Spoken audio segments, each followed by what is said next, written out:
Manu, queria falar também que temos companhia, Andresa Matais também já está pronta para entrar com a gente, o pessoal vai colocar ela aqui, para a gente comentar a situação. Bom dia, Andresa, tudo bom?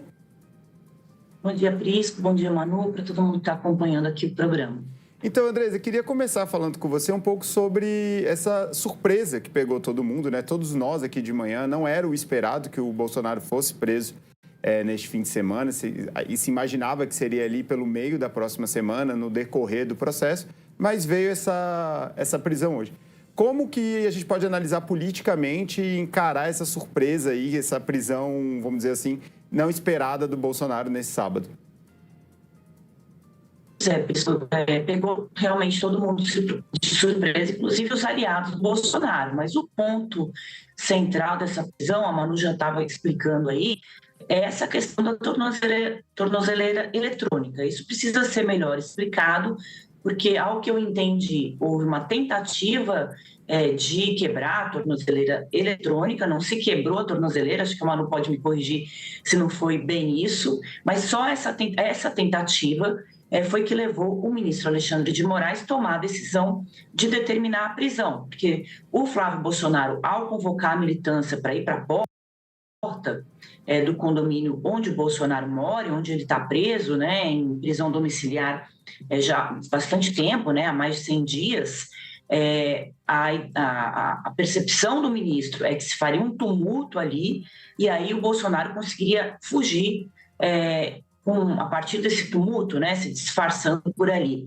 Seria uma cena aí cinematográfica, né? Os aliados do Bolsonaro dizem que não é nada disso, não explicaram ainda essa questão da tornozeleira, da tentativa de se romper o lacre da tornozeleira eletrônica, mas estão negando qualquer risco de tentativa de fuga. A favor dos aliados, tem o fato do Bolsonaro não ter fugido até hoje.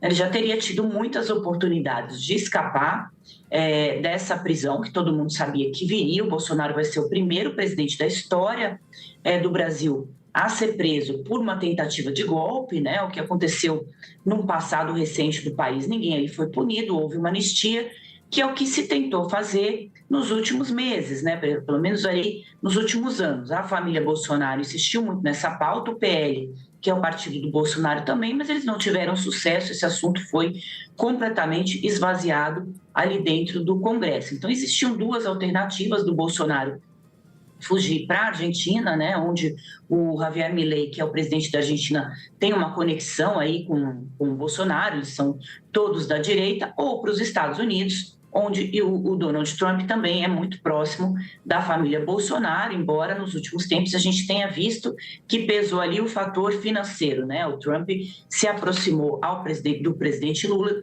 justamente para que a China, né, não ocupasse todo esse papel, porque a gente tem muitos recursos naturais que interessam aos dois países, principalmente para essa área de tecnologia, que é o que move o mundo. Então, o Trump decidiu conversar com o Brasil, retirar muitas, né, medidas ali do tarifaço, não significa que isso o aproximou do Lula. Eram interesses econômicos.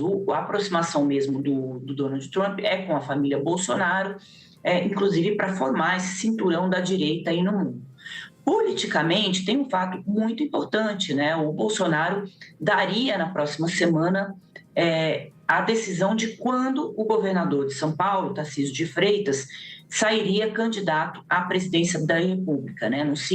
Anunciaria a sua campanha. Então, o Moraes tinha autorizado já uma conversa do Bolsonaro com o Tarcísio de Freitas, com o governador do Rio de Janeiro, Cláudio Castro, e também com o Ramagem, né, que a gente já sabe que fugiu ali para os Estados Unidos, já tem uma ordem de prisão. Isso também surpreendeu todo mundo e é um dos motivos que levou o Alexandre de Moraes também a pedir a prisão preventiva em regime fechado do Jair Bolsonaro, porque o Ramagem escapuliu lá para Miami, então seria mais um elemento aí de que poderia indicar que o Bolsonaro também tomaria esse mesmo caminho. Então, o Tarcísio de Freitas estaria com o Bolsonaro. Teve uma festa, né, essa semana agora, na quinta-feira, em que foi o aniversário do Ciro Nogueira, que é o presidente do PP, um dos principais articuladores do Centrão e da direita, né? A direita é comandada pelo Ciro Nogueira no PP e o Antônio Rueda ali no União Brasil. Eles estão tentando aí uma federação, que vai ser o maior partido de direita do país, e você tem o PL do Bolsonaro. Eles estavam todos nessa festa, e segundo a minha coluna apurou, nessa festa se conversou sobre essa conversa com o Tarcísio, que estava marcada para a semana que vem, autorizada pelo ministro Alexandre de Moraes. E ali foi perguntado para o Valdemar Costa Neto, que é o presidente do PL, um dos principais interlocutores do Bolsonaro, quando, né, que nessa conversa o Bolsonaro já deveria finalmente tomar esta decisão de autorizar o Tarcísio a se lançar candidato à presidência da República.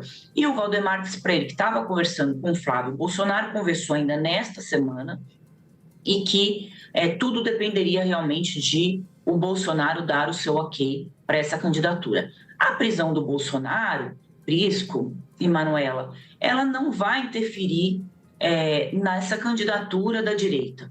A prisão do Bolsonaro nessas condições vitimiza um pouco o Bolsonaro, porque ele está com a saúde abalada.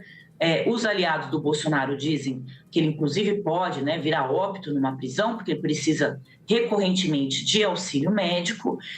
Então, isso vitimiza o Bolsonaro. Uma prisão hoje, em pleno sábado, por conta de um filho ter chamado as pessoas para se manifestarem em frente à residência, né? Isso que vai acabar pegando para o eleitorado e dar mais apoio para o bolsonarismo. A gente tem visto um Supremo Tribunal Federal cada vez mais politizado, né? O Lula acaba de indicar o Jorge Messias, que é o seu advogado-geral da União, para uma vaga no Supremo Tribunal Federal, o que coloca, né, mais um operador do PT, uma pessoa muito próxima ao PT, no Supremo, ou seja, não foi uma escolha técnica, por mais que o Messias tenha currículo para ocupar uma vaga no Supremo Tribunal Federal, não foi esse o motivo do presidente Lula de indicá-lo. Então, a gente vê uma corte muito política que tem cada vez mais interferido na política brasileira.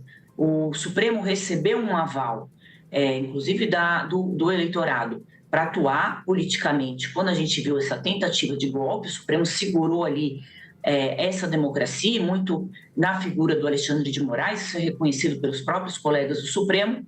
O problema é que o Supremo gostou disso e continua interferindo na vida política do país. Isso gera uma tensão política, porque a gente tem uma separação dos três poderes, o executivo, o legislativo e o judiciário, cada um tem a sua função, e a gente tem visto que o Supremo tem atuado politicamente muito em cima ali do Congresso Nacional, e isso prejudica muito também a nossa democracia, porque a gente não tem um Supremo isento. Estou falando tudo isso porque o Alexandre de Moraes ele é um ministro que age com um fígado. Então, primeiro ele faz, depois ele pensa, mas nesse caso, para quem está chegando agora, voltando aí ao início da minha fala, tem um elemento bastante considerável, que é uma tentativa de quebrar a tornozeleira eletrônica. Esse, para mim, Prisco, Manuela, é o fato mais novo dessa história toda. Se realmente isso ficar comprovado, e quem informou ao Supremo Tribunal Federal à 00:02 de hoje, deixa eu até pegar, 00:08 de hoje, houve esse informe para o Supremo Tribunal Federal de que havia uma tentativa de violação desse dispositivo eletrônico, e isso levou o ministro a decretar a prisão. Então, neste caso, o ministro não poderia tomar uma outra atitude que não decretar a prisão. Eu conversei agora há pouco com o Fábio Van Garten, que é um dos principais braços aí do Jair Bolsonaro, do bolsonarismo, uma voz deles nas redes sociais. Ele me disse o seguinte: o presidente jamais tentaria descumprir qualquer determinação da corte. A verdade vai aparecer. A perseguição política será desmascarada e derrotada. Ele considerou essa questão da tornozeleira eletrônica uma maluquice da Polícia Federal, nas palavras dele, que será desmascarada muito em breve. Então, o pessoal ali da cozinha do Bolsonaro está negando categoricamente que tivesse uma tentativa de destruir, de romper o lacre desse equipamento do monitoramento eletrônico. Bolsonaro está preso em casa desde o dia 4 de agosto. Vamos lembrar que o Bolsonaro foi para a prisão domiciliar depois que ele afrontou uma decisão do Supremo Tribunal Federal de que ele não podia dar declarações que reverberassem nas redes sociais. Então, como ele fez isso, o Moraes o colocou ali em prisão domiciliar sem acesso a nenhum tipo de equipamento de comunicação externa. Recentemente, Bolsonaro quase ganhou aí do PT de presente um microfone e uma câmera para falar o que ele pensa, porque o Paulo Pimenta, que é o deputado do PT que participa da CPI do INSS, ele quer convocar o Bolsonaro para ele explicar essa fraude nas aposentadorias dos aposentados, esse roubo, né? Melhor dizendo, na aposentadoria de aposentados e pensionistas do INSS, que isso também ocorreu no governo Bolsonaro, e queria levar o Bolsonaro na CPMI. Isso daria ao Bolsonaro um palanque, porque na CPMI ele poderia dizer o que ele quisesse, e o Bolsonaro já está silenciado, ele está no mute. Deixa eu